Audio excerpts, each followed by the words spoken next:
are going to study a special rule of sentences, right?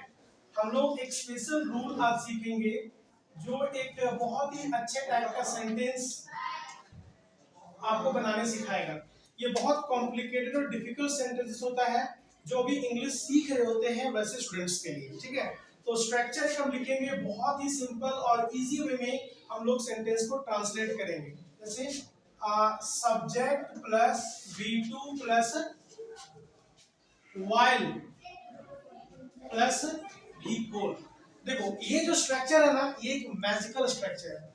ये तुम्हें सिखाएगा कि कितनी आसानी से आप हिंदी से इंग्लिश में ट्रांसलेट करते हो। जो हिंदी देख के आपको लगेगा कितना डिफिकल्ट है इसको इंग्लिश में ट्रांसलेट करना, लेकिन इस स्ट्रक्चर को फॉलो करके आप बहुत ही आसानी से इंग्लिश में ट्रांसलेट कर दोगे। अगर एग्जांपल के लिए, अगर हिंदी में एग्जांपल हम लिखेंगे कि वह पढ़ते पढ़ते सो गया, वह पढ़ते पढ़ते सो गया। अब देखो यहाँ पे क्या है, एक सेंटेंस है वो पढ़ते पढ़ते सो गया। यहाँ पे दो एक्शन है, एक है आपका पढ़ना और दूसरा है आपका सोना।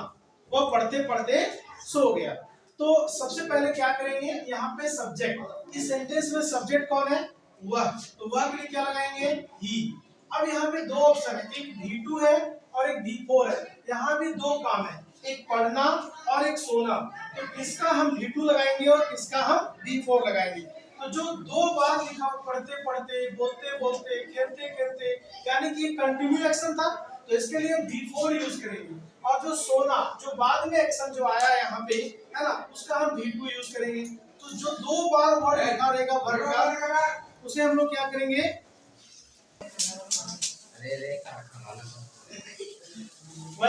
तो हम लोग क्या देख रहे हैं, एक स्ट्रक्चर है subject plus V2 plus while plus V4, ठीक है। तो वह पढ़ते पढ़ते सो गया। यहाँ पे क्या है कि कोई स्टूडेंट या कोई भी है, जब वो पढ़ रहा था तो पढ़ने क्रम में उसको नींद आ गई और वो सो गया। तो इसे इंग्लिश में कैसे बनाएंगे, बहुत डिफिकल्ट लग रहा है, कैसे बनाएंगे। लेकिन अगर स्ट्रक्चर को हम फॉलो करेंगे तो आपके लिए बहुत बहुत बहुत इजी होने वाला है। कैसे, जैसे सब्जेक्ट, इसमें सब्जेक्ट कौन है, वह। तो वह का इंग्लिश क्या हो जाएगा, ही। अब हमारे पास दो वर्ब है, एक का V2 लगाना है और एक का V4 लगाना है। तो जो पढ़ते पढ़ते जो दो बार आएगा वर्ब, खेलते खेलते, चलते चलते, बोलते बोलते, तो उसके लिए V4 यूज करेंगे, ठीक है। जो वर्ब बाद में आएगा हिंदी में, उसका इंग्लिश हम लोग पहले यूज करते हैं। तो यहाँ पे क्या है, सोना।